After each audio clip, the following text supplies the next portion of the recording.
እግዚኦ አምላክነ ሰላም ሀበነ እስመ ኩሎ ወሀብከነ ስራችን ሁሉ የተከናወነልን አንተ ስለረዳሃን ነው። ትንቢተ ኢሳይያስ ምዕራፍ 26 ቁጥር 12። ብፁዕ ወቅዱስ አባታችን፣ ብፁዕ ዋና ጠቅላይ ሥራ አስኪያጅ፣ ብፁዕ የቅዱስ ሲኖዶስ ዋና ጸሐፊ፣ ብፁዓን ሊቃነ ጳጳሳት፣ ክቡራን የጠቅላይ ቤተ ክህነት ምክትል ሥራ አስኪያጆች፣ ክቡራንና ክቡራት የዚህ ታሪካዊ ጉባኤ ተሳታፊዎች፣ በመጀመሪያ የአባቶቻችን አምላክ ልዑል እግዚአብሔር በዚህ በ44ኛው ዓለም አቀፍ አጠቃላይ የሰበካ መንፈሳዊ ጉባኤ በበጎ ፈቃዱ ስላገናኘን ስሙ የተመሰገነ ይሁን እያልኩ በ2017 ዓ.ም በሰሜን ሸዋ ደብረ ብርሃን ሀገረ ስብከት የተከናወኑ ዋና ዋና የሥራ ክንውኖችን ለዚህ የተከበረ ጉባኤ ሳቀርብ በታላቅ ትሕትና እጅ በመንሳት ነው። ከሁሉ በማስቀደም መስከረም 21 ቀን 2018 ዓ.ም በሀገረ ስብከታችን በምንጃር ወረዳ በአረብቲ ደብረ ገነት ቅድስት ማርያም አዲስ እየተሰራ ባለው ግዙፍ ሕንፃ ቤተ ክርስቲያን ውስጥ ለፊኒሽንግ ሥራ የተዘጋጀ የእንጨት መወጣጫ ተደርምሶ በሕይወትና በአካል ጉዳት የደረሰብን ድንገተኛ አደጋ አሳዛኝና ልብ ሰባሪ ነበር። በመሆኑም ከብፁዕ ወቅዱስ ፓትርያርካችን ጀምሮ ብፁዓን ሊቃነ ጳጳሳት፣ የመንበረ ፓትርያርክ ጠቅላይ ጽሕፈት ቤት፣ የሃይማኖት ተቋማት ፎረም፣ የኢትዮጵያ ካቶሊካዊት ቤተ ክርስቲያን ከፌዴራል ጀምሮ መንግስታዊና መንግስታዊ ያልሆኑ ተቋማት ላደረሳቸውን የሐዘን መግለጫ በአካልና በስልክ ከጎናችን ለነበራችሁ ሁሉ በቅድስት ቤተ ክርስቲያናችን ስም አክብሮታችንን እየገለጽን ይህ የተከበረ ጉባኤ ምስጋና ያቀርብልኝ ዘንድ በታላቅ ትሕትና እጠይቃለሁ። እንዲሁም ለሞቱ ወገኖቻችን ዕረፍተ ነፍስን፣ ለተጎዱ ምሕረትን፣ ላዘኑ መጽናናትን እግዚአብሔር ይሰጥልን ዘንድ ይህ ጉባኤ በጸሎት እንዲያስብልኝ በታላቅ ትሕትና ማሳሰብ እፈልጋለሁ። የሰሜን ሸዋ ሀገረ ስብከት በታላቁ የጸሎትና የልማት አባት በብፁዕ አቡነ ቀሌምንጦስ በኢትዮጵያ ኦርቶዶክስ ተዋሕዶ ቤተ ክርስቲያን መንበረ ፓትርያርክ ጠቅላይ ቤተ ክህነት የሰንበት ትምህርት ቤቶች ማደራጃ መምሪያና የሰሜን ሸዋ ሀገረ ስብከት ሊቀ ጳጳስ ጥበብ የተሞላበት አመራር የሚመራ አንጋፋ ሀገረ ስብከት ነው። ሰሜን ሸዋ የፈላስፎቹ ነገሥታት መናገሻ፣ የታሪክ መነሻና ማጣቃሻ፣ ዳግማዊት ንቅያን ተክታ ኃይለ ወንጌልን ተጫምታ የወንጌል ፍሬ የታየባት ኃይል መልአካዊና እምነት አብርሃማዊ ያልተለያት የባለ ብዙ ታሪክ ባለቤት ናት። የሀገረ ስብከቱ መቀመጫ ከአዲስ አበባ 130 ኪሎ ሜትር ርቀት ላይ የምትገኘው የብርሃን አምባ ደብረ ብርሃን ከተማ ናት።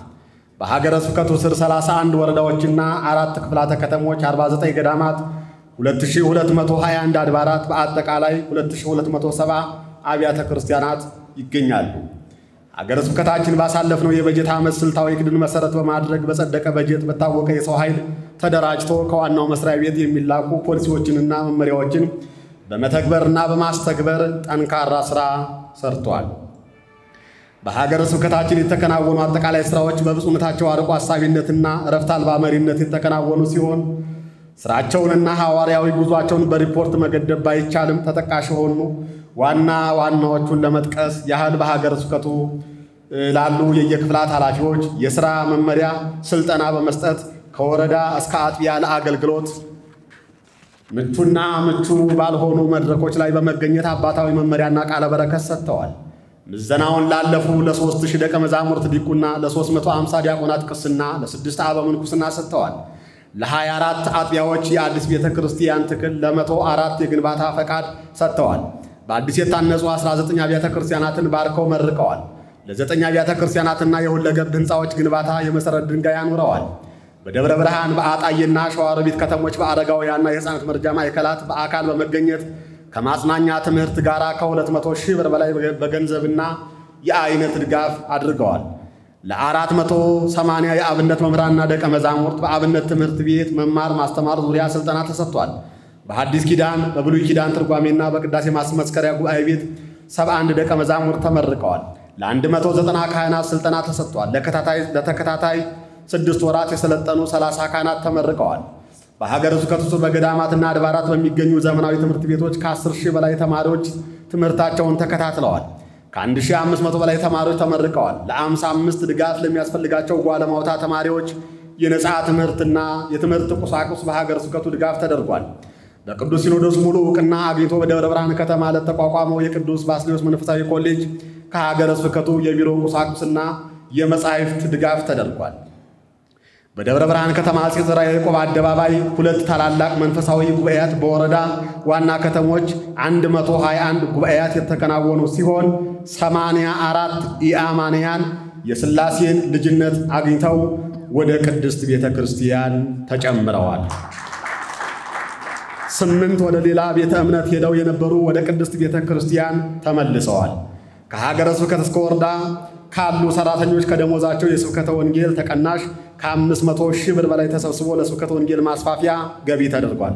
ሥርዓተ ገዳምን በማጠናከር በሀገረ ስብከቱ ስር የሚገኙ ገዳማት በራስ አገዝ ልማት እንዲጠናከሩ ተደርጓል። ለመነኮሳትና መነኮሳያት የ2 ቀን ስልጠና ተሰጥቷል። በየገዳማቱ የሚገኙ ቅርሶች እንዲጠበቁ 3 ሙዚየሞች ተደራጅተዋል።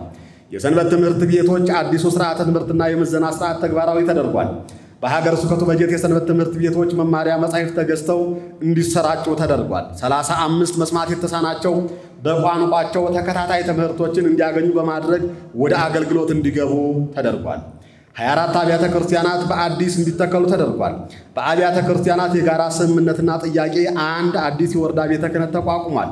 የሁሉም አድባራትና ገዳማት ሂሳብ በቅጽ ሐመሩሃ በጥራትና በአግባቡ ተሞልቶ ለመንበረ ፓትርያርክ ጠቅላይ ጽሕፈት ቤት እንዲላክ ተደርጓል። አሃዛዊ መረጃዎች ተሰብስበው በመረጃ ቋት ተደራጅተዋል። በዘላቂ ልማት የቤተ ክርስቲያንን የኢኮኖሚ እድገት ለማፋጠን በገዳማትና አድባራት የተለያዩ የልማት ስራዎች ተሰርተዋል። ከ4 ሚሊዮን በላይ ሀገር በቀል ችግኞችና አትክልቶች እንዲተከሉ ተደርጓል። ከ40 በላይ የልማት ፕሮጀክቶች ፕሮፖዛሎች እንዲጸድቁ ተደርጓል። ለቤተ ክርስቲያን መትከያ፣ ለበዓላት ማክበሪያ፣ ለልማትና መካነ መቃብር ማስፋፊያ የሚሆን ከ181 ሺህ ካሬ በላይ ቦታዎች መረከብ ተችሏል። በ2016 ዓ.ም የበጀት ዓመት በደብረ ብርሃን ከተማ ለሀገረ ስብከቱ 100 ሺህ ካሬ የጥምቀት ማክበሪያ ቦታ ተሰጥቶ የነበረ ቢሆንም በርቀት ምክንያት የቅያሬ ቦታ ተጠይቆ ከከተማ አስተዳደሩ 150 ሺህ ካሬ ቦታ ተረክበናል። ለ7 አድባራትና ገዳማት ከ22.7 ሚሊዮን ብር በላይ የፈጀው የትራንስፈር የኤሌክትሪክ እና የውሃ ዝርጋታ ስራ ተከናውኗል። ከ19.5 ኪሎ ሜትር በላይ የመኪና መንገድና የድልድይ ግንባታ ስራ ተሰርቶ አገልግሎት እንዲሰጡ ተደርጓል። የሀገረ ስብከቱን ምግባረ ሰናይ ዘርፍ በማጠናከር ለ71 የአብነት መምህራንና በችግር በህመም ላይ ላሉ ወገኖች ለ300 ደቀ መዛሙርት ለሕፃናትና አረጋውያን መረጃ ማዕከላት ድጋፍ ለሚያስፈልጋቸው ወገኖች ከ21 ሚሊዮን ብር በላይ በገንዘብና በአይነት ድጋፍ ተደርጓል። መንፈሳውያንና በጎ አድራጊ ወጣቶች በሚዲያ ባደረጉት የገቢ ማሰባሰብ ቅስቀሳ ለገዳማት ጥገናና ለአብያተ ክርስቲያናት ማሰሪያ የሚውል ከ50 ሚሊዮን ብር በላይ ድጋፍ ተሰባስቧል። በ21 ወረዳ ቤተ ክህነት ስር ለሚገኙ 1824 አገልጋዮችና ሰራተኞች የቅርስ አያያዝና አጠቃቀም ስልጠና ተሰጥቷል። በ14 ወረዳ ቤተ ክህነት ጽሕፈት ቤቶች ስር በ171 ገዳማትና አድባራት የቅርስ ቆጠራ ተደርጓል። በዋናው መስሪያ ቤት በተዘጋጀው የማህበራት ምዝገባና ቁጥጥር ደንብ መሰረት በክፍል ደረጃ ተደራጅቶ የማስፈጸሚያ ሰነድ ተዘጋጅቶለት የማህበራት ምዝገባ እውቅናና ፈቃድ ተሰጥቷል።